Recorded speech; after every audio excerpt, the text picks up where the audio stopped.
আসসালামু আলাইকুম রহমতুল্লাহি ওয়া বারাকাতুহু।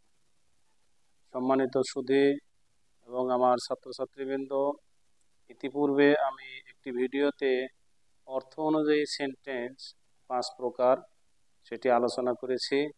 আজকের ভিডিওতে আপনাদের দেখাবো গঠন অনুযায়ী সেন্টেন্স 3 প্রকার: simple sentence, complex sentence, compound sentence. আমি মূলত এখন আপনাদের এই 3টি সেন্টেন্সের উপরে ধারণা দেওয়ার চেষ্টা করব। প্রথমে আমরা দেখব simple sentence. What is simple sentence? Simple sentence কাকে বলে? যে সেন্টেন্সে একটি মাত্র ক্লজ থাকে, অর্থাৎ যে সেন্টেন্সে একটি সাবজেক্ট ও একটি ফাইনাইট ভার্ব থাকে তাকে সিম্পল সেন্টেন্স বলে। যেমন আই সি এ বার্ড।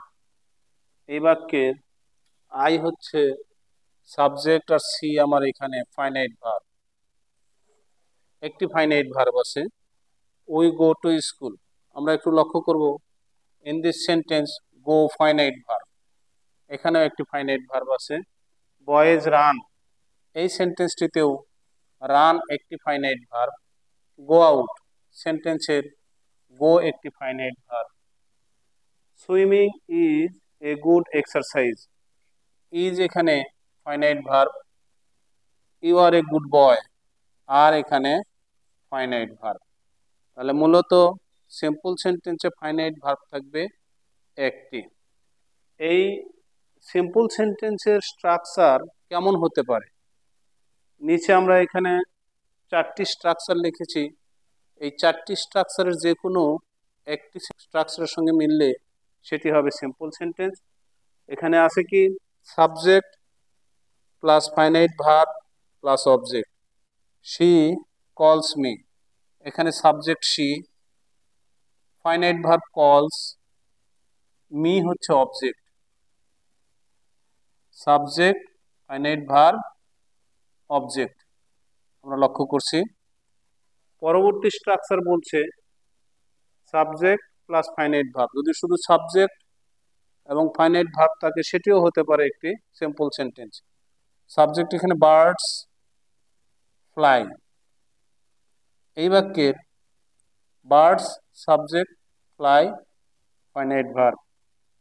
পরবর্তী গঠন আমরা লিখেছি finite verb plus object. Do the sum, এই বাক্যের finite verb do, the sum object. পরবর্তী আমরা বলছি শুধু ফাইনাইট ভার্ব স্টপ। তার মানে আমরা সব জায়গায় কমন একটা জিনিস লক্ষ্য করছি, আমাকে ফাইনাইট ভার্ব থাকতেই হবে। একটা সিম্পল সেন্টেন্স হতে হলে আমাকে ফাইনাইট ভার্ব কমনলি থাকতে হবে। এই ফাইনাইট ভার্ব যদি থাকে সেটি একটি ক্লজ এবং সেটি একটি সিম্পল সেন্টেন্স। আমরা এর পরবর্তীতে কমপ্লেক্স সেন্টেন্স সম্পর্কে আপনাদের ধারণা দেওয়ার চেষ্টা করছি। কমপ্লেক্স সেন্টেন্স, যে সেন্টেন্স এ একটি মাত্র প্রিন্সিপাল ক্লজ এবং এক বা বেশি সাবঅর্ডিনেট ক্লজ থাকে তাকে কমপ্লেক্স সেন্টেন্স বলে।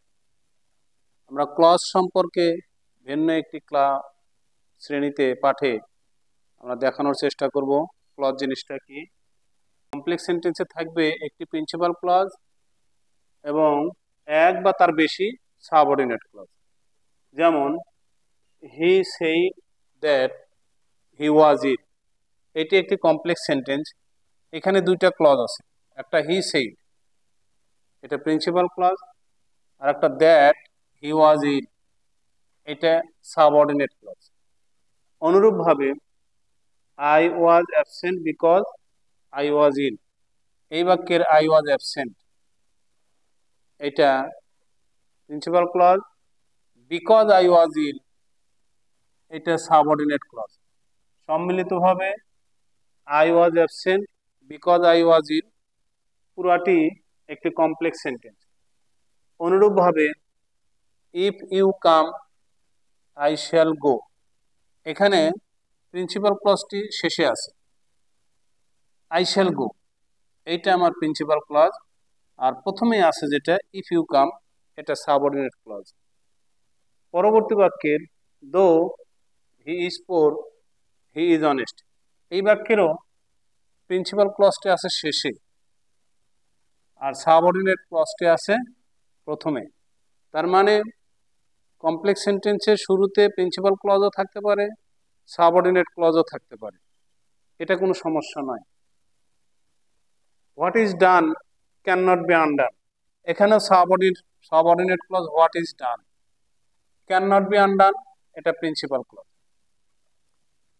Wait till I return, wait এটা principal clause, till I return এটা subordinate clause. This is the boy who came here, this is the boy এটা principal clause, who came here এটা subordinate clause. I know where he lives, I know principal clause, where he leaves subordinate clause. পরবর্তীতে এখন আমরা দেখব compound sentence সম্পর্কে। Compound sentence, যে sentence এ দুইটি কোঅর্ডিনেট ক্লজ থাকে। কোঅর্ডিনেট ক্লজ মানে সমমানের বাক্য, অর্থাৎ যখন দুইটি স্বাধীন clause and, but, or, as well as ইত্যাদি কনজাংশন দ্বারা যুক্ত হয়ে একটি নতুন বাক্য গঠন করে তাকে কম্পাউন্ড সেন্টেন্স বলে। কম্পাউন্ড সেন্টেন্স মানেও সেখানে কমপক্ষে দুইটি ক্লজ থাকবে, দুইটি ফাইনাইট ভার্ব থাকবে। যেমন সালাম is a student and he reads in class 9, এখানে অ্যান্ড দ্বারা যুক্ত আছে দুইটি ক্লজ বা দুইটি স্বাধীন বাক্য। একটি হচ্ছে সালাম ইজ এ স্টুডেন্ট, অপরটি হচ্ছে হি রিডস ইন ক্লাস 9। দুইটি সেন্টেন্স, তার মানে দুইটি এখানে কোঅর্ডিনেট ক্লজ অ্যান্ড দ্বারা যুক্ত আছে। Salam is a student and he reads in class 9, এই গোটাটা একটা কম্পাউন্ড সেন্টেন্স। অনুরূপভাবে the man is poor but he is honest, এখানে দ্য ম্যান ইজ পোর এই একটি coordinate clause, he is honest এটি একটি কোঅর্ডিনেট ক্লজ, মাঝখানে আছে বাট, বাট দ্বারা যুক্ত হয়ে গেছে। হওয়ার পরিপ্রেক্ষিতে the man is poor but he is honest, পুরা সেন্টেন্সটি একটি কম্পাউন্ড সেন্টেন্স। আমরা সব শেষে দেখতে পাচ্ছি ডু অর ডাই, এখানে ডু একটি ক্লজ, ডাই আলাদা একটি ক্লজ, অর দ্বারা যুক্ত আছে, যুক্ত হয়ে একটি কম্পাউন্ড সেন্টেন্স তৈরি করছে।